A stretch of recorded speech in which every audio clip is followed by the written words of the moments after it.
సంఘము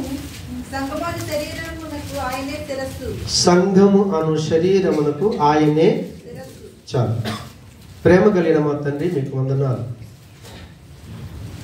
నీ కృపకు అప్పగించుకుంటున్నాం. మాకు సహాయం చేయండి. కొన్ని దినాలుగా మేము యేసు ప్రభు శిష్యులు అంటే ఎవరు అనే విషయాన్ని మేము ధ్యానిస్తున్నాం. అందులో ఆఖరిగా ఎవరైతే తిరిగి జన్మించిన వారు ఉంటారో వాళ్ళందరూ కూడా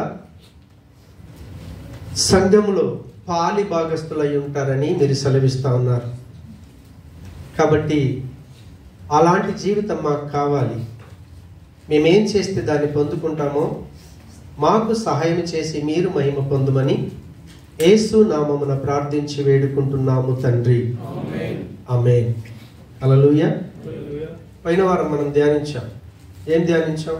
ఎవరికైనా జ్ఞాపకం ఉందో కొంచెమైనా? క్రీస్తులో మనం, సంఘములో మనం పాలివారం కావాలి, పరిచర్యలో పాలు పొందాలి. మంచి గృహ నిర్వాహకులై ఉండండి. వాళ్ళు ఎలాంటి వారై ఉండాలంటే నమ్మకమైనటువంటి వారుగా ఉండాలి. కాబట్టి సంఘం నాది కాదు, సంఘం ఏ సేవకుడిది ఏ పాస్టర్ది కాదు, సంఘము నాది అనటానికి లేదు. ఎందుకంటే నేను ఎన్ని రోజులు ఉంటానో తెలియదు. దేవుడైతే ఎప్పటికీ ఉండేవాడు. మన ప్రభు ఆయన ఎప్పటికీ ఉండేవాడు, సదాకాలం ఉండేటటువంటి వాడు ఆయన. కాబట్టి ఈ సంఘం ఆయనది. సంఘము అనే ఆయన శరీరానికి శిరస్సు కూడా ఆయననే, దీనికి అధికారి కూడా ఆయననే. కాబట్టి ఇక్కడ ఉన్న మనం అందరము కూడా యేసు ప్రభుకు మనం శిష్యులంగా జీవించాలి. ఎందుకంటే ఆయన ఒక్కడే ఈ భూమి మీద నుంచి పరలోకంలో అడుగుపెట్టిన మనిషి ఎవరు అంటే మరియ యోసేపుల కుమారుడైనటువంటి యేసుక్రీస్తుల వారు. కాబట్టి మన అమ్మ నాన్న మనకు ఒక జీవితం ఇచ్చారు. ఆ జీవితం ఎక్కడి దాకా వెళ్ళాలి అంటే పరలోకం దాకా వెళ్ళాలి. అలాంటి వెళ్ళినటువంటి వ్యక్తిని మనం గురువుగా పెట్టుకోగలిగితే అది మనకు కూడా సాధ్యమవుతుంది. కాబట్టి యేసు ప్రభుకు శిష్యులుగా మనం ఉంటున్నాము అనటానికి ఒక సూచన ఏంటి అంటే ఆయన సంఘం అని పిలువబడుతున్నటువంటి ఆయన శరీరం. పౌలు ఎఫెసీ సంఘం కొరకు ప్రార్థన చేసేటప్పుడు 3:14 అంటాడు ఆయన, ఈ భూమి మీద ఉన్నటువంటి ప్రతి కుటుంబము, ప్రతి సంఘం దేవుని యొక్క కుటుంబం, దేవుని యొక్క కుటుంబం. ఇక్కడ ఉన్న మనమంతా దేవుని పిల్లలం, మనందరికీ తండ్రి ఆయననే. కాబట్టి దేవుని పిల్లలమని చెప్పుకుంటున్నటువంటి ఈ యోగ్యత మనకు రావటానికి, ఇలా మనం పిలువబడటానికి, సంఘం అని పిలువబడటానికి, సంఘం కొరకు యేసు ప్రభు ఏం చేశాడో ధ్యానిస్తే ఆయనలాగా మనము చేయగలుగుతాం. అలాంటి సామర్థ్యాన్ని ప్రభు మనకి ఇస్తాడు. ఎందుకంటే ఆయన స్వయంగా చెప్పాడు, మీరు అడగండి నేను ఇస్తాను అంతే. ఆయన పార్షియాలిటీ కలిగిన దేవుడు కాదు, పక్షపాతం చూపించే దేవుడు కాదు. కాబట్టి మనం ఈ రీతిగా సంఘంగా, అసలు భూమి మీద సంఘం అనే తన శరీరాన్ని స్థాపించడానికి యేసు ప్రభుల వారు ఏం చేశారో, ఎలా ప్రయాసపడ్డాడో ఆ విధానం అంతా మనం ధ్యానిస్తే నిజంగా అది ఎంత ఎక్సలెంట్, అది మనకు తెలిస్తే ఆ రీతిగా రేపు మనం కూడా చేయగలుగుతాం. యేసు ప్రభుల వారు ఆయన సంఘాన్ని ఆరంభించడానికి ముందు ఆయన చేసిన ఒక్కొక్క పనిని మనం చూస్తే మనకు ఆశ్చర్యం వేస్తుంది. మనం యోహాను సువార్త 1వ అధ్యాయం 47-48 వచనాల్లోకి వెళ్ళి చూస్తే యేసు ప్రభుల వారు సంఘాన్ని స్థాపించకంటే ముందు ఆయన చేసిన మొదటి పని ఏంటో చూస్తూ ఉన్నాం. యేసు నతనేలును తన యొద్దకు వచ్చుట చూచి, ఇదిగో ఇతడు నిజముగా ఇజ్రాయేలీయుడు, ఇతని యందు ఏ కపటమును లేదని అతని గూర్చి చెప్పెను. దేవునికి స్తోత్రం. నతనేలు చూడటమే ఫస్ట్ టైం, కానీ చూడంగానే ఆయన లోపల ఏముందో ఆయన ప్రవచనం చెప్పేస్తా ఉన్నాడు. దేవునికి స్తోత్రం. హల్లెలూయా. 48 అంటాడు, నన్ను నీవు ఎలాగ ఎరుగుదు అని నతనయేలు ఆయనను అడగగా, యేసు ఫిలిప్పు నిన్ను పిలవక మునిపే నీవు ఆ అంజూరపు చెట్టు కింద ఉన్నప్పుడే నిన్ను చూచి తినని అతనితో చెప్పెను. ఫిలిప్పు పిలిచాడు ఆయన్ని, నతనయేలు పిలవగానే నతనయేలు ప్రభు చూశాడు. నువ్వు నిజంగా ఇశ్రాయేలుడివే, నీలో ఎలాంటి కపటం లేదు, మనంతరంగా ఎరిగిన దేవుడు, ఎరిగిన దాన్ని బయట పెట్టి దేవుడు. ఆయన సంఘాన్ని స్థాపించడానికి ప్రవచనాన్ని వాడాడు. రెండోది ఏంటో తెలుసా? ఆయన పరిచర్య ధర్మం చేశాడు. ఆయనకు ఏదైతే కలిగి ఉన్నాడో దాన్ని పరిచర్య చేశాడు. అదే మన మత్తయి సువార్త 4వ అధ్యాయం 23వ వచనంలో 4:23 మత్తయి సువార్త 4:23 దయచేసి ప్రజలలోని ప్రతి వ్యాధిని రోగమును స్వస్థపరచుచు గలిలయందంతటా సంచరించెను. యేసు ప్రభుల వారు ఆయన పరిచర్య ధర్మం చూడండి. ప్రజలలోని ప్రతి వ్యాధిని రోగమును స్వస్థపరచుచు గలిలయందంతటా సంచరించాడు. దేవునికి స్తోత్రం, హల్లెలూయా. అదే యోహాను సువార్త 13వ అధ్యాయం 12వ వచనానికి వెళ్ళి చూస్తే, వారి పాదములు కడిగి వేసుకుని తరువాత కూర్చుండి, నేను మీకు చేసిన పనిని మీకు తెలిసినదా? బోధకుడని ప్రభు అని మీరు నన్ను పిలుచుచున్నారు. నేను బోధకుడను ప్రభువును గనుక మీరు ఇట్లు పిలుచుట న్యాయమే.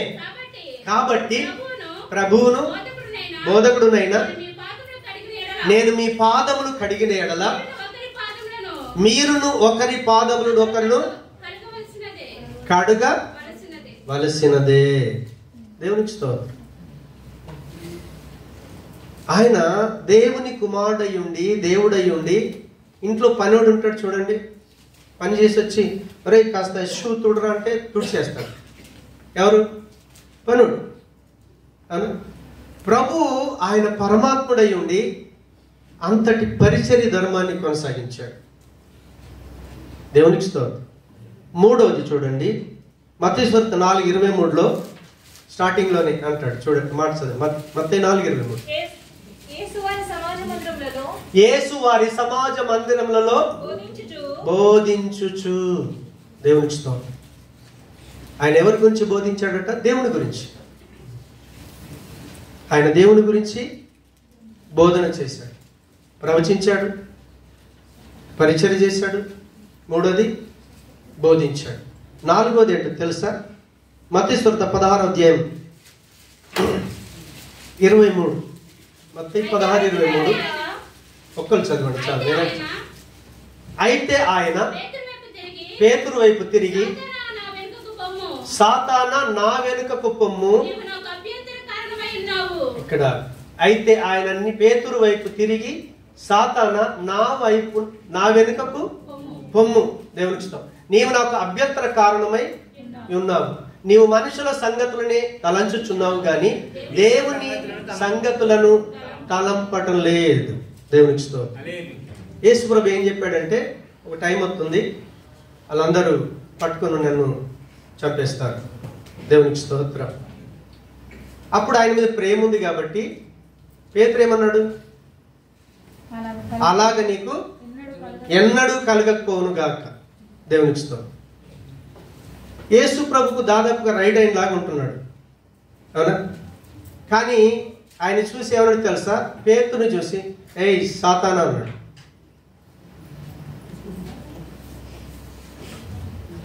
శరీర సంగతులు ఆత్మ సంగతులు చాలా డిఫరెంట్గా ఉంటాయి.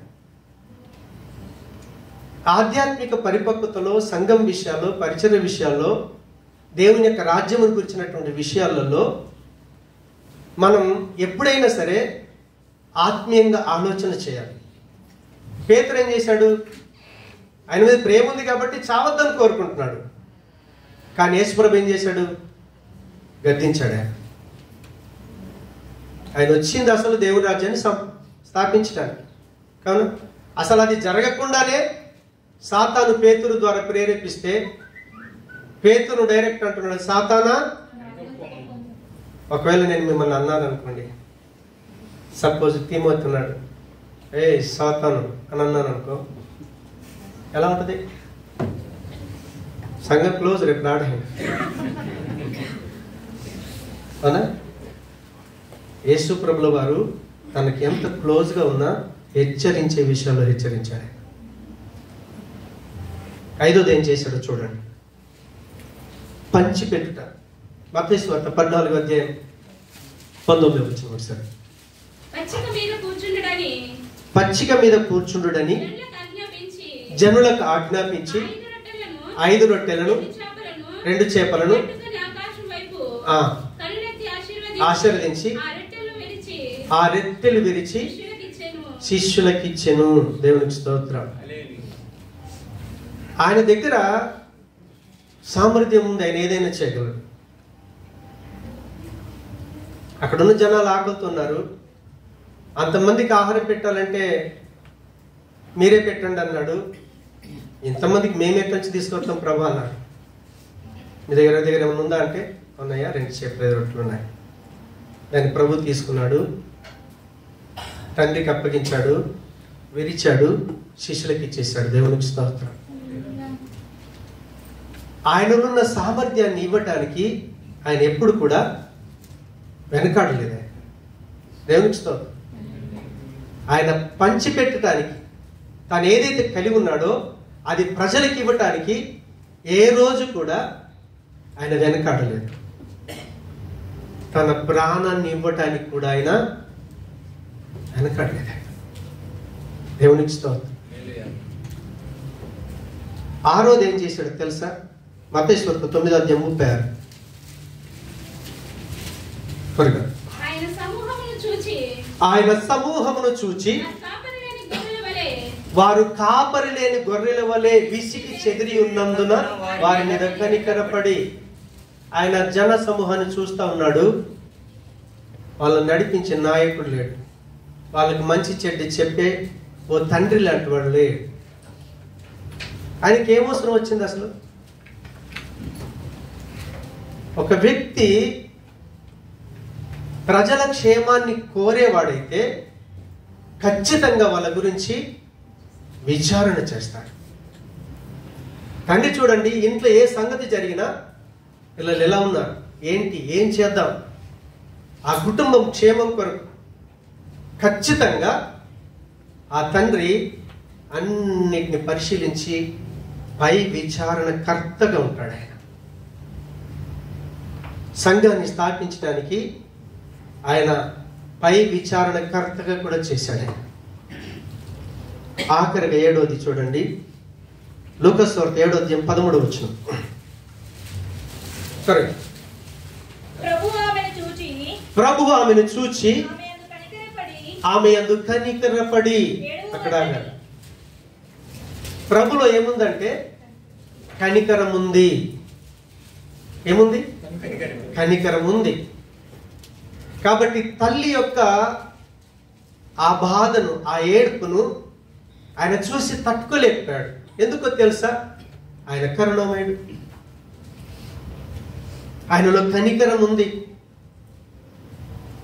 ఇంకా మనం అదే లూకాసు వార్త 15:20 వెళ్ళి చూస్తే 15:20 వాడింకా దూరంగా ఉన్నప్పుడు తండ్రి వాణిని చూచి కనికరపడి. దేవునికి స్తోత్రం. యేసు ప్రభుల వారు చూడండి, అసలు తప్పు చేసిన వాళ్ళ శిక్షించడానికి వస్తే ఒకడను మిగులుతాడా? ఆయన పాపులను ప్రేమించాడు, కానీ పాపాన్ని ద్వేషించాడు. ఆయన కనికరపూర్ణుడు. తన సొంత కుమారుడు. ఈరోజు సమాజం ఎట్లా ఉందో తెలుసా? ఏదైనా ప్రాపర్టీ ఉంటే పంచిచ్చేదాకా అన్నదమ్ములు కొట్లాడుతూనే ఉంటారు. ఆస్తి ఎక్కువైతే గొడవే, ఇల్లు ఎక్కువైతే గొడవే, సంఘానికి వస్తారు, కానీ పంచుకునేటప్పటికి వచ్చేసరికి కొట్టుకోవటాలు, పోలీస్ స్టేషన్ వెళ్ళుకోవటాలు, పైగా పాస్టర్కు సంఘంలో ఉన్న వాళ్ళకి చెప్పరు, అన్యులను తీసుకొచ్చుకొని చెప్పించుకుంటారు. ఎంత సిగ్గుచేటది. తన కుమారుడు తప్పిపోయాడు, తన ప్రాపర్టీ అంతా తీసుకొని వెళ్ళాడు. తీసుకొని వెళ్ళి నాశనం చేసుకుని వచ్చిన ఆయన ద్వేషించలేదు. ఆయన కనికరపడి చచ్చిపోయిన నా కుమారుడు తిరిగి వచ్చాడు, తప్పిపోయిన నా కుమారుడు మళ్ళీ వచ్చాడు. వెంటనే ఆయన పాతవన్నేవి జ్ఞాపకం చేసుకోలేదు. మెడ మీద పడి ముద్దెట్టుకొని ఇంట్లోకి తీసుకొచ్చి నూతన వస్త్రాలు తొరిగి, ఉంగరం ఇచ్చి, చెప్పులు జోడు తొరిగి విందు చేశాడు ఆయన. ఈ 7 ఏవైతే ఉన్నాయో వాటిని ఏమంటారంటే కృపావరాలు. సంఘం క్షేమము కలిగి అభివృద్ధి చెందాలి అంటే సంఘంలో ఈ 7 రకాల పరిచర్య జరగాలి. దేవునికి స్తోత్రం. హల్లెలూయా. ఇంకా సంఘాన్ని కట్టే విషయంలో ప్రభు చేసినటువంటి పనిని మనం చూస్తే, సంఘాన్ని కట్టుతున్నటువంటి యేసు ప్రభుల వారికి బుద్ధి ఉంది. బుద్ధి ఉందా లేదా? బుద్ధి లేనుడా? బుద్ధి ఉంది, జ్ఞానం ఉంది. ఆయనకి ఆత్మలో వివేచన ఉంది. నువ్వేమనుకుంటున్నావు, ఎక్కడి నుంచి వచ్చావు, ఏంటి, నీ మనసులో ఏమనుకున్నావో ఆయనకు మొత్తం తెలిసిపోద్ది. బుద్ధి ఉంది, జ్ఞానం ఉంది, వివేచన ఉంది. దేవునికి స్తోత్రం. హల్లెలూయా. ఆయనకు అన్ని భాషలతో నేను మాట్లాడగలను. అవునా కాదు? ఒక భాష మాట్లాడితే దానికి అర్థం చెప్పగలడు. ఆయన ఒక ప్రవక్త, ప్రవచించగలడు. దేవునికి స్తోత్రం. మూడోదిగా చూస్తే ఆయనకి ప్రతి విశ్వాసంలో విశ్వాసం ఉంది. ఆయన ఎలాంటి వ్యాధినైనా బాగు చేయగలడు. అసలు పుట్టుకతోనే లేని విషయాన్ని కూడా ఆయన ఇవ్వగలడు. పుట్టుకతోనే కుంటోడు, పుట్టుకతోనే గుడ్డోడు, కానీ ఆయన కళ్ళు ఇచ్చాడు, కాళ్ళు ఇచ్చాడు. యేసు ప్రభుల వారు సంఘాన్ని స్థాపించడానికి ఆయనకు బుద్ధివాక్యం ఉంది, జ్ఞానవాక్యం ఉంది, ఆత్మల వివేచన వరం ఉంది, భాషలకు అర్థం ప్రవచనాత్మ ఉంది, విశ్వాసం ఉంది, స్వస్థపరచు వరాలు కలిగి ఉన్నాడు, అద్భుతాలు చేసే శక్తి కలిగి ఉన్నాడు. ఆయన ఇన్ని చేస్తే ఈరోజు ఆయన నామములో, ఆయన రక్తంలో కడగబడి ఆయనను విమోచకుడిగా, రక్షకుడిగా అంగీకరించి దేవుని కుటుంబంగా, సంఘముగా కట్టబడ్డాం. లేకపోతే ఈ సీన్లే, ఈ యొక్క పరిస్థితులు లేవు. దేవుని కుటుంబం దేవుడు భూమి మీద ఏర్పాటు చేశాడు. ఆదాము అవ్వల్ని ఏర్పాటు చేసుకొని వారి కొరకు ఏదైనా తోటను చేసి, మీరు దీంట్లో ఉన్నవన్నీ మీ కొరకే ఆయన రెడీగా ఇచ్చాడు. కానీ ఎప్పుడైతే ఆదాము అవ్వలు పాపం చేసి దేవుని దూరం అయిపోయారో, దేవుని అధికారాన్ని కోల్పోయి సాతాని అధికారం కిందికి వచ్చారో, దేవుని కుటుంబం భూమి మీద లేకుండా అయిపోయింది. కానీ దేవుడే, ఏ దేవుడైతే మానవుని తయారు చేశాడో, ఆదికాండం మీరు చదవండి, దేవుడు ఆయన పోలికలో, ఆయన స్వరూపంలో మనందరినీ తయారు చేశాడు. దేవుని పిల్లలుగా జీవించడానికి ఆధిక్యతనిచ్చాడు. కానీ సాతాను ఆది మానవుని పడగొట్టేసి వారి సంతానమైన మనం అందరం కూడా దేవునికి దూరమై జీవిస్తూ ఉంటే, దేవుడు ఒక సమయం వచ్చేసింది, కాలం పరిపూర్ణమైపోయింది, ఆయన వచ్చేసాడు. ఈ మనుషులు ఏ పాపము చేత దేవుణ్ణి పోగొట్టుకున్నారో, దేవునికి దూరం అయిపోయారో, ఈ పాపములో ఉన్న మానవులందరికీ పవిత్రుడైన పరమాత్ముడికి మధ్యలో ప్రభు అయినటువంటి యేసుక్రీస్తుల వారు నిలవబడి ఈ పాపమంతా తన మీద వేసుకొని తాను భరించి పాపానికి రావాల్సిన జీతం మరణాన్ని తన ప్రాణం పెట్టేసి ఈరోజు మనందరినీ కొనుక్కున్నాడు. ఆయన ఈరోజు దేవుని పిల్లలుగా జీవిస్తున్నాం. ఇక్కడున్న మనకి కులంతో, మతంతో, ప్రాంతంతో, భాషతో సంబంధం లేదు. మనందరి తండ్రి ఒకడే. మనమందరం ఆయన పిల్లలం. ఆయన పిల్లలు. అయితే ఆయన పిల్లలమని చెప్పుకుంటున్నటువంటి మనకు ఆయన వెళ్లే ముందు ఆఖరి క్షణాల్లో ఒక ఆజ్ఞనిచ్చాడు. ఏం ఆజ్ఞనిచ్చాడో తెలుసా? మీరు నన్ను సింపుల్గా ఆలోచన చేయకండి. నాకు పరలోకంలో అధికారం ఉంది, భూమి మీద కూడా అధికారం ఉంది. మీరు వెళ్ళండి, సమస్త జనులను యేసు ప్రభుల వారికి శిష్యులుగా తయారు చేయండి. ఆయన ఈ భూమి మీద దేవుని గురించిన విషయాలు ఏవైతే చెప్పాడో, బోధించాడో వాటన్నిటిని గైకొనమని వారికి ఆజ్ఞాపించండి. ఇదిగో యుగ సమాప్తి వరకు నేను మీతో కూడా ఉన్నాను. దేవుని కుటుంబం ఈ భూమి అంతా నిండిపోవాలి. ఈ భూమి మీద ఉన్న ప్రతి మానవుడు, ఏ కులానికి సంబంధించిన సరే, ఏ ప్రాంతానికి సంబంధించిన సరే, ఏ భాషకు సంబంధించిన సరే, ప్రతి మానవుణ్ణి దేవుడు తయారు చేశాడు. కాబట్టి మనుషుల మధ్యన విభేదాలు సృష్టించింది సాతానుడు. మనుషుల యొక్క అభిప్రాయాలు మనుషుల్ని దూరంగా చేశాయి. వాళ్ళకున్న అభిప్రాయాన్ని బట్టి, అభిమతాన్ని బట్టి మతాలు ఏర్పడ్డాయి. ఆ మతాల వాళ్ళు దేవుణ్ణి తెలుసుకోవటం కొరకు వాళ్ళకున్న పరిధిలో వాళ్ళు దేవుణ్ణి తెలుసుకోవటానికి ప్రయత్నం చేస్తూ ఉంటే, మతాలకు అతీతమైన వాడు దేవుడు. దేవుడికి మతాలతో సంబంధం లేదు. దేవుడికి మనిషితో సంబంధం. మనిషికి ఉన్నటువంటి ప్రాణముతో, ఆత్మతో, శరీరంతో ఆ దేవుడికి సంబంధం. ఎందుకంటే ఇది ఆయన ఇచ్చిన ప్రాపర్టీ. మనకు శరీరం ఇచ్చాడు. ఆ శరీరంలోకి తన ప్రాణవాయువును ఊదాడు, తన ఆత్మనుంచాడు. మనస్సు, శరీరం, ప్రాణం, ఆత్మ అన్నీ కూడా ఆయనవై ఉన్నాయి. అందుకే ఒక వ్యక్తి యేసు ప్రభును నమ్మి బాప్తిస్మం పొందితే కులాలు, మతాలు, భాషలు మారవు, పేర్లు మారవు. ఆ బిడ్డ దేవుని బిడ్డగా జీవించే అధికారాన్ని పొందుకుంటాడు. ఎందరు తను అంగీకరించినో అనగా తన నామమునందు విశ్వాసం ఉంచు ప్రతి వాడు దేవుని బిడ్డగా జీవించడానికి అధికారం ఇచ్చాడు ఆయన. ఆ అధికారం ఉంది కాబట్టి ఈరోజు దేవుని బిడ్డలుగా ఇక్కడ జీవిస్తా ఉన్నాం. అయితే దేవుని బిడ్డలుగా మనం ఏం చేయాలి? అది సవాల్. సంఘాన్ని అయితే దేవుడు స్థాపించాడు. సంఘాన్ని దేవుని కుటుంబాన్ని స్థాపించాడు. ఆ కుటుంబంలో మిమ్మల్ని ఏం చేశాడు? అంట కట్టాడు. ఆ కుటుంబంలో మీరు సభ్యులు అయిపోయారు. ఆ కుటుంబంలో సభ్యులైన మీరు ఆయన ఏం చేశాడో అది మనం చేయాలి. చేయకపోతే భూమి మీద దేవుని కుటుంబం వర్ధిల్లదు. మనుషులు సాతాను అధికారం కింద ఉండి చచ్చిపోయి నరకానికి వెళ్ళిపోతారు. అలా మీ కళ్ళ ముందు చచ్చిపోయిన ఆత్మల గురించి ఎవరిని అడుగుతాడు తెలుసా? దేవుడు. విజేంద్ర నీ క్యాంపులో నిన్ను అడుగుతాడు. ఆనందపల్లి నీ క్యాంపులో నిన్ను అడుగుతాడు. చక్కని నీ క్యాంపులో నిన్ను అడుగుతాడు. వాళ్ళని అడగడు. ఎందుకో తెలుసా? దేవుడు నీ కొరకు ఏమేం చేశాడు ఆయన బయలుపరిచాడు. నీకన్నీ ఏది దాచిపెట్టుకోకుండా అన్ని వివరంగా చెప్పేశాడు, చూపించాడు. చూపించిన దేవుడు ఆయన ఆత్మను మనకి ఇచ్చాడు కదా. ఆత్మదేవుడు మనకు కృపావరాలు ఇస్తాడు, ఆత్మవరాలు కూడా ఇస్తాడు.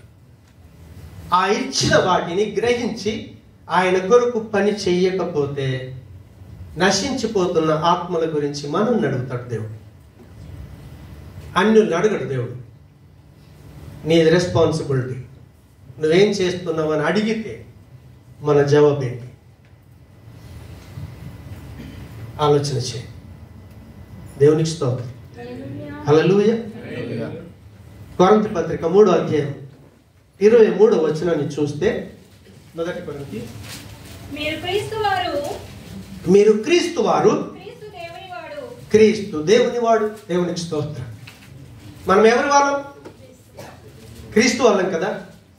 ఇందాక పాట పాడారు, యేసుతో నేను నడిచేదాను, యేసుతో జీవించేదాను. అంటే ఏంటి మరి? హానోకు దేవునితో నడిచెను. సంఘం దేవునితో నడాలి. ఆయన ఎలా నడిచాడో మనం అలా నడవాలి. అందుకే దేవుని యొక్క వాక్యం సెలవిస్తా ఉంది.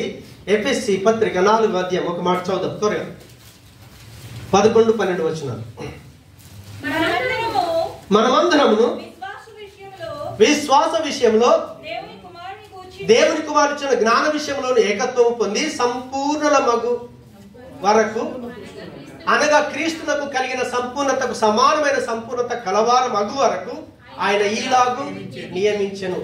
క్రీస్తుకు కలిగిన సంపూర్ణతకు సమానమైన సంపూర్ణత కలవార మగు వరకు అన్నాడు. అంటే క్రీస్తుకి ఎలాంటి సంపూర్ణత ఉంది?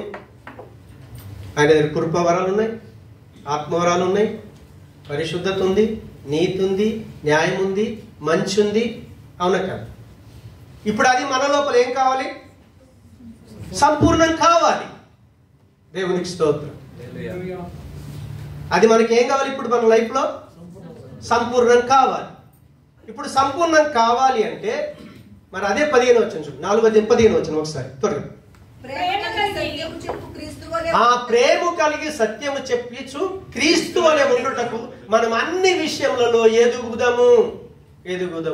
ప్రేమ కలిగి సత్యం చెప్పుతూ క్రీస్తు వలె ఉండుటకు మనం అన్ని విషయములలో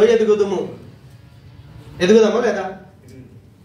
సరే, ఇప్పుడు ఏం చేశాడు దేవుడు? యేసు ప్రభు ఏం చేశాడు? ప్రవచించే వరంతో మనల్ని నడిపించాడు. మనం ప్రవచించాలో అదా? మరి ఎంతమంది అడుగుతున్నారు? నా పని బాగుండాలా, ఉద్యోగం బాగుండాలా, ఆరోగ్యం బాగుండాలా, భర్త బాగుండాలా, పిల్లలు బాగుండాలా, కుటుంబం బాగుండాలా, కార్యాల మంచి బంగ్లీయాల, అబ్బా దేవుడు నన్ను ఎంతగానో ఆశీర్వదించాడు. అది కోరుకోవడం తప్పులేదు నేను. కాకపోతే అవన్నీ మీరు ఇక్కడ నేర్చిపెట్టుకుంటారు. సింపుల్. మీరు ఇక్కడ వదిలిపెడతారా? తీసుకుని వెళ్తారా? ఒకరు చూపించండి, తీసుకుని వెళ్ళి. ఎవరు లేరు. అవునా కాదు? అందుకే మీరు ఆత్మవరాల విషయాల్లో ఆసక్తి కలిగి అపేక్షించండి అంటాడు. హల్లెలూయా.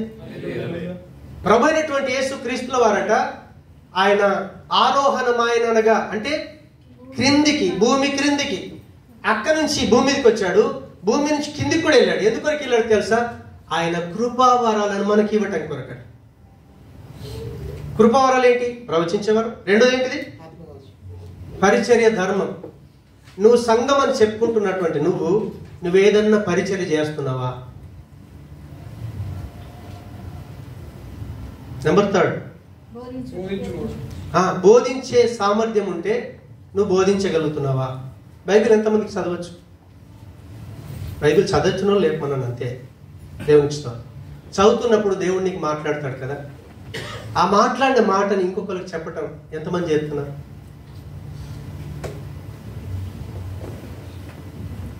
దేవునికి స్తోత్రం. అది మనం చేయాలి అంతే. ఇంకా దాంట్లో తిరుగులేదు. 4వది ఏమన్నాడు? హెచ్చరించుట. సంఘంలో దేవుని పిల్లలమని చెప్పుకొని మీ మధ్యన ఉంటున్న మీ సహోదరుడు తప్పిపోతే మీరు హెచ్చరించాలో వద్దా? మీరు క్యాంపులు ఉంటారు, పక్కనుడు ఏం చేస్తాడో మీకు తెలుసు. ఇక్కడే మనం బుద్ధిమంతులుగా వచ్చి కూర్చుంటాం. అవునా కాదు? కానీ అక్కడ వెళ్ళిన తర్వాత ఒరిజినల్ జేమ్స్ బయటకు వస్తాడు. అక్కడ చేసేటి అని చేస్తూ ఉంటాడు. నువ్వు శరీర సంబంధంగా మీ అమ్మ నాన్న ఇచ్చిన జీవితం నరకానికి తీసుకుని వెళ్తే, ఈరోజు దేవుడు తన వాక్యం ద్వారా కానీ దేవుని పిల్లలుగా చేసుకున్నప్పుడు మనం ఆత్మీయత విషయాల్లో మన సహోదరి తప్పిపోతే హెచ్చరించవలసిన బాధ్యత ఎవరి మీద ఉంది? పాస్టర్ మీదనా? మీరు చెప్పాలి.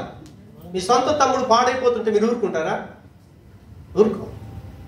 మరి మీరు ఊరుకుంటున్నారంటే నేను మిమ్మల్ని ఏమన్నాను నాకు తెలియదు. తర్వాత ఏమన్నాడు? పంచిపెట్టుట. దేవునికి స్తోత్రం. మనకున్న దాన్ని పంచిపెట్టడానికి మనం ఇష్టపడాలి. లేకపోతే సంఘం ఈరోజు ఇక్కడికి అసలు సంఘమే ఆర్భవం కాకపోతుండేనేమో పంచిపెట్టేది లేదు. బైబిల్ ఉంది కదా, ఎంతమంది చేతుల్లో ఉంది? ఆ బైబిల్ మన దగ్గర రావటానికి ఒక వ్యక్తి వచ్చి మన భాష నేర్చుకొని మన దేశంలో ప్రింటింగ్ ప్రెస్ పెట్టి ఆ ప్రింట్ చేస్తుంటే దాన్ని ప్రింట్ చేయకుండా ప్రింటింగ్ ప్రెస్ కాలు పెట్టేశారు. ఇటు కుమారుని చంపారు. ఆయన ఇటు ప్రింటింగ్ ప్రెస్ దగ్గరికి వెళ్ళాలో లేకపోతే కుమారుడు చచ్చిపోయాడని ఇటు వెళ్ళాలో తెలియని పరిస్థితి. అలా త్యాగం చేసి మన ప్రాంతం అంతా తిరిగి ఆ భాషలు నేర్చుకొని ప్రింటింగ్ ప్రెస్లో ఆయన ముద్రిస్తే మన చేతుల్లోకి బైబిల్ వచ్చింది. అంత ఈజీగా రాలేదు. వాళ్ళు దేవుని ప్రేమను ఎరిగి తమకున్న దాన్ని పంచిపెడితే ఈరోజు బైబిల్ మన చేతిలోకి వచ్చింది. వాళ్ళకున్న ఆస్తులు అమ్ముకొని మన ప్రాంతానికి వచ్చి హాస్పిటల్స్ పెట్టి, బ్యాంకులు పెట్టి, ట్రైన్లు అన్ని పెట్టేసి మనకు సువార్తను పంచకపోతే ఈరోజు భారతదేశం ఎంత భయంకర స్థితిలో ఉండేదో. దేవుడు మనకు సామర్థ్యం ఇచ్చాడు. నువ్వు ఏ సామర్థ్యతను కలిగి ఉన్నావో దాన్ని పంచడానికి ఇష్టపడాలి. డబ్బే కాదు, టైం కూడా ఇవ్వాలి, జ్ఞానం ఇవ్వాలి.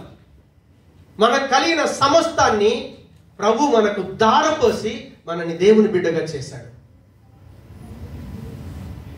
కాబట్టి పంచిపెట్టే వరం కూడా దేవుడే ఇస్తాడు. తర్వాత ఏమన్నాడు? పై విచారణ. సంఘంలో పెద్దలు ఉంటారు కదా, ఏం జరుగుతుంది, ఏంటి, ఎవరు ఎలా ఉన్నారు, పిల్లలు ఏంటి, సంఘ క్షేమం కొరకు నేనేం సలహా ఇవ్వాలి? పై విచారణ అది జరగాలి సంఘంలో. ఇంకేమన్నాడు? కనికరం. దేవుని పిల్లలకు ఉండాల్సిన ప్రాముఖ్యమైన లక్షణం ఏంటో తెలుసా? కనికరం. ఒక వ్యక్తి ఎండలో పడి వస్తున్నాడు, చెమటలు కారుతున్నాయి, బైబిల్ చేతిలో పట్టుకున్నాడు, మంచి ఎండవేళ. ఆయన వ్యక్తి చూశాడు, చూసి ఏంట్రా ఇంత ఎండలో నడిచిపోతున్నాడని బండి ఆపి ఎక్కించుకొని, ఎక్కడికి వెళ్తాను, నేను చర్చికి వెళ్ళాలి, తీసుకొచ్చి ఇక్కడ తిప్పేశాడు. ఎందుకు అది తిప్పాడంటావు? కనికరం లేకపోతే మనం ఎవరికి సహాయం చేయలేం. ఒక వ్యక్తి ఆగిపోయాడు అనుకోండి, నీ కనికరం ఉంటే నేనేం చేసి తీసుకురావాలో తీసుకురాగలుగుతాం, లేకపోతే మన మట్టుకు మనం జాగ్రత్తగా చేద్దాం. దేవుడు కనికరపూర్ణుడు కాకపోతే ఈరోజు దేవుని పిల్లలుగా భాగ్యం మనకు లేదు. మనం దాన్ని అనుభవించాం. కాబట్టి నువ్వు ఒకవేళ ప్రవచన వరం కలిగి ఉంటే దేవుని కొరకు ప్రవచించు, బోధించే వరం అయితే దేవుని కొరకు బోధించు, పరిచర్య ధర్మం చేసేది ఉంటే పరిచర్య ధర్మం చేయి, హెచ్చరిస్తావా హెచ్చరించు, పంచిపెడతావా పంచిపెట్టు. పై విచారణకర్తగా కనికరం కలిగి వాడు ఉన్నావా? ఒకవేళ అది మనం చేయకపోతే, ఈరోజు ఆ ప్రభు గనుక కార్యాలు చేయకపోతే మనం పాపం నుండి చచ్చిపోయి నరకానికి వెళ్ళే వాళ్ళం, మనకి జీవితం లేదు. అదేవిధంగా సంఘములు ఉన్నటువంటి వ్యక్తులు కన్ను పని చేస్తుంది, నోరు. మీరు ఎంతమంది భోజనం చేస్తున్నారు? భోజనం చేసే వ్యక్తి చేతెత్తండి. అందరు చేస్తున్నారు, దేవునికి స్తోత్రం. ఎందుకు భోజనం చేస్తున్నారు? శరీరం క్షేమంగా ఉండాలి. శరీరం క్షేమంగా ఉండాలంటే, భోజనం చేయాలంటే ఇంట్లోకి రాగానే అమ్మంటుంది, కూరగాయలు లేవు, కాళ్ళతో నడిచి వెళ్తాను, కళ్ళతో మంచి చూస్తాను, చేతిలో పెడతాను, అప్పుడు వాటిని తీసుకొని వస్తాను. వచ్చిన తర్వాత మళ్ళీ తినాలంటూ తినవద్దా? ఆమె నమిలి నోట్లో ఉమ్మదు. మనం ఏం చేయాలి? ప్లేట్ తెచ్చుకునాలి, కడుక్కునాలి, చేయి కడుక్కునాలి. కడుక్కున్న తర్వాత అమ్మ పెట్టంటే లేదనుకో, మీరే పెట్టుకోండి అన్నదనుకో, బీజంటే ఏం చేస్తాం? ప్లేట్ పెట్టుకోవాలా, తీసుకొచ్చుకునాలా, వేసుకునాలా, కలుపుకునాలి. అన్ని మళ్ళీ ఎట్లుండాలి? రుచికరంగా ఉండాలి, ఏది కొదవు కాకూడదు. అలా తింటే ఆ అన్ని రకాల విటమిన్స్ అంది మనం ఆరోగ్యకరంగా ఉంటాము. అవునా కదా? కాబట్టి ఇన్ని పనులు చేస్తే మనకు ఆరోగ్యం వస్తుంది కదా. సంఘములో ఉన్న వ్యక్తులు కూడా ఆరోగ్యం కలిగి మీరందరూ ఆరోగ్యంగా క్షేమంగా అభివృద్ధి చెందాలి అంటే మీరు ఈ పనులు చేయలేరు అనుకోండి, మీరు సచ్చిన ఆరోగ్యవంతంగా ఉండలేరు. అర్థమవుతుందా భాష? ఇప్పుడు మీరు ఏం చేస్తారో ఏం చేయరో మీ చేతుల్లో ఉంది. దేవుడు మీకేమి ఇచ్చాడో గ్రహిస్తున్నారా? మీకు ఏ తలాంతు ఇచ్చాడు, ఏ పనిముట్టు గుంచుకున్నాడు, దాన్ని గ్రహించి మనం పని చేస్తే సంఘములు ఉన్నందరూ క్షేమము కలిగి అభివృద్ధి చెందుతారు. మన బుద్ధికి రోగం ఉండదు. స్వస్థ బుద్ధి అంటాం కదా, కొంతమందికి రోగం ఉండదు, బుద్ధి ఉంటుంది, దానికి రోగం ఉంటుంది అన్నమాట. చూసే చూపులు సరిగా ఉన్నాయి, మాట్లాడే మాటలు సరిగా ఉన్నాయి, చేసే పనులు సరిగా ఉన్నాయి. కారణం ఏంటో తెలుసా? బుద్ధికి రోగం ఉంది. కానీ ప్రభులోకి వస్తే స్వస్థ బుద్ధిని ఇస్తాడట ఆయన. అది ఆయన ఇచ్చే వరం, మనలో లేదు. ఆయన ఇస్తేనే వస్తుంది. ఆయన ఇస్తాడా ఇవ్వడా? 100 ప్రాణం ఇచ్చినాడు ఇవ్వడా? నేను నీ కొరకు ప్రాణం ఇస్తానని ఆయన అడిగాడు. ఆ ప్రాణం అడిగేవాడు లక్ష్యం అంటే ఇవ్వనా? ఇత్తనే ఇవ్వనా? ప్రాణమే ఇచ్చిన యేసు ప్రభుల వారు ఆయనలో ఉన్నటువంటి ఈ వరాలన్నీ ఇవ్వడంటారా? 100% ఇస్తాడు. కానీ అడగాల్సిన బాధ్యత మనది. బాధ్యత కలిగి ప్రవర్తించాల్సింది మనం. అందుకే ఆయన అన్నాడు, మీరు వెళ్ళండి, సర్వ సృష్టికి సువార్తను ప్రకటించండి. నమ్మిన వారు బాప్తీసం పొందుతారు, నమ్మని వాడికి శిక్ష. చెప్పటం నీ వంతు. వాడు నమ్ముతాడా, నమ్మడా, మారుతాడా, మారడా, అది ఆయన చూసుకుంటాడు. కానీ నీ పనితో నువ్వు చేయాలి. దేవునికి స్తోత్రం. అందుకే ఆ క్రీస్తుకు కలిగినటువంటి ఆ సంపూర్ణత్వం మనలోకి రావటం కొరకని దేవుడు ఏం చేశాడు? కొంతమందిని అపోస్తలుగా, ప్రవక్తలుగా, బోధకులుగా, కాపర్లుగా, సువార్థికులుగా ఆయన సంఘములున్న వాళ్ళకి ఆ వరాలను ఇచ్చాడు, ఆ యోగ్యతనిచ్చాడు. సరే, మీరేం చేస్తున్నారు? చాలా మంది ఏమంటారు తెలుసా? సంఘం పాస్టర్ ఉదయం చూసుకుంటాడు, నాకు వచ్చింది ఏంటి? ఎన్ని రోజులు అలా జీవిస్తారు? మన మనసులో మార్పు రాకపోతే సంఘం అనేది సంత అవుతుంది. సంఘం అనేది సంత అవుద్ది, సత్రం అవుద్ది. సత్రం అంటే ఏంటి? హోటల్కి ఎందుకు వెళ్తాం? ఇష్టం ఎందుకు కొనుక్కుంటాం, తింటాం, వచ్చేద్దాం, బాగుందిరా ఫుడ్ అంటాం. ఈరోజు చర్చికి వెళ్ళాను, మంచి వాక్యం రా, బాగుంది, దాటామా, ఫినిష్. ఆ తిన్న బిర్యానీ వల్ల ఎంతసేపు ఉంటుంది? అరిగిపోద్ది. మళ్ళీ మంచి ఆహారం కాలేదు, మళ్ళీ కొట్టుకెళ్ళాలి, అవునా? సో ఆ లైఫ్ ఆ విధంగా ఉంటుంది. మనం ఆ విధంగా ఉండటానికి లేదు. మనము క్రీస్తు వారం. క్రీస్తు దేవుని వాడు అంటే మనం ఎవరికి సంబంధించిన వాళ్ళం? దేవునికి సంబంధించిన. ఒక కులానికి, ఒక మతానికి, ఒక ప్రాంతానికి సంబంధించిన వారం కాదు. మనం దేవుని వారం. దేవుని కుమారుడైన క్రీస్తు వచ్చి మనల్ని దేవుని పిల్లలుగా చేయటానికి ఆయన ఏ వరాలను ఉపయోగించాడో, ఏ సామర్థ్యాన్ని ఉపయోగించాడో అవన్నీ మనకివ్వటం కొరకనే ఆయన పరలోకం నుంచి ఇక్కడికి వచ్చాడు. ఆయన నమ్మి బాప్తిసం పొందిన వాళ్ళకు పరిశుద్ధాత్మని ఇచ్చాడు. ఆత్మవరాలు ఉన్నాయి, కృపవరాలు ఉన్నాయి. కాబట్టి ఆ వరాలని మనం పొందుకున్నప్పుడు పరిశుద్ధాత్మ దేవుడు రివీల్ చేస్తాడు. దేవునికి ఇది ఇచ్చాడు, దీన్ని వాడు. నేను నీతో ఉన్నాను, సామర్థ్యం ఇచ్చేది నేను, సామర్థ్యం ఇచ్చేది ఆయన. కాబట్టి ఎప్పుడైతే ఇది గ్రహిస్తారో ఈ ఇంట్లో మనం ప్రతి పనిలో మనం ఏ టాలెంట్ కలిగి ఉన్నామో దాంట్లో ఏమవుతాం? పాలి భాగస్థులం అవుతాము. తండ్రికి 4 పిల్లలు ఉన్నారనుకోండి, ఆ 4 పిల్లలు కూడా తండ్రికి ఏం చేస్తారు? పని చేసి పెడతారు. అందు నుంచి ఎవడున్నప్పుడు వెళ్తాడు, ఏంటి చెప్పి తినడు, తినడాడు, అవునా? ఆ స్థితి ఎట్లా వచ్చింది? వాడి కొరకు ఎంత కష్టపడతాడు, పెరుగుతున్నాడు.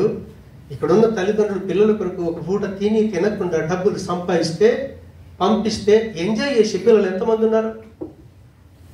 బైక్ కొనిస్తావా, చచ్చిపోవన్నా? చచ్చిపోతాంటే ఉన్నోడు బాయ్ ఇద్దామంటే నువ్వు సామర్థ్యం లేదు అని సావమందమా, పంపిద్దామా? ఈ రెండింటి మధ్యన ఇరికిపోయి ఎంతమంది తల్లిదండ్రులు ఏడుస్తున్నారు. సో మన బతుకు కూడా అలాంటిదే. దేవుణ్ణి మీరు దుఃఖ పెట్టకండి, దేవుణ్ణి దుఃఖ పెట్టకూడదు.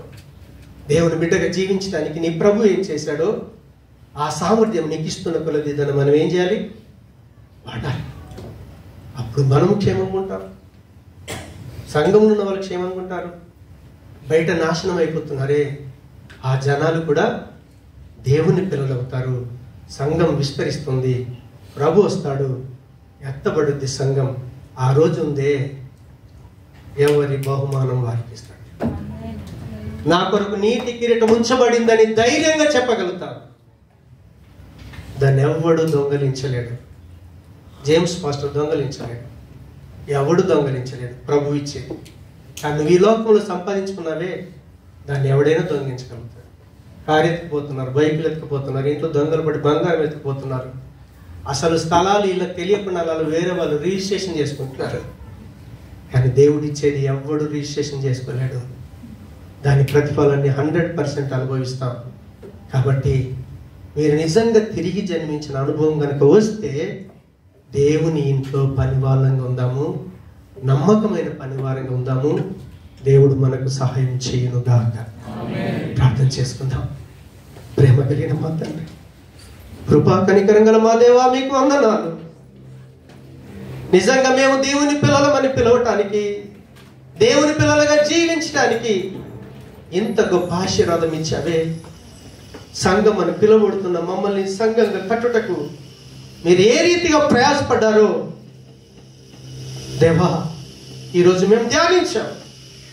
ఆ రీతిగా మేము ప్రయాసపడటానికి మీరు ఇచ్చే వరాల పట్ల అపేక్ష కలిగి ప్రవచన వరం, పరిచర్య ధర్మం, చేసే ధర్మం, బోధించుట, హెచ్చరించుట, పంచిపెట్టుట, పై విచారణకర్త, కర్ణించటం, బుద్ధివాక్యం, జ్ఞానవాక్యం, ఆత్మల వివేచన వరం, భాషలకు అర్థం, ప్రవచనాత్మ, విశ్వాసం, స్వస్థపరిచే వరములు, అద్భుతములు చేసే శక్తి, అపోస్తలులుగా, ప్రవక్తలుగా, బోధకులుగా, సువార్తికులుగా, అద్భుతాలు చేసేవారిగా, స్వస్థపరిచేవారిగా, ఉపకారములు చేయువారిగా, ప్రభుత్వం చేయువారిగా, నానా భాషలు మాట్లాడేవారిగా, వీటన్నిటిని మేము పొందుకొని ప్రభా నీ సంపూర్ణతలో మేము పరిపూర్ణం కావటం కొరకని వాడబడే కృప దయచేసి నీ మహిమకు సాక్షులుగా నిలబెట్టుకొనుమని యేసు నామమున ప్రార్థించి వేడుకుంటున్నాము తండ్రి. ఆమేన్.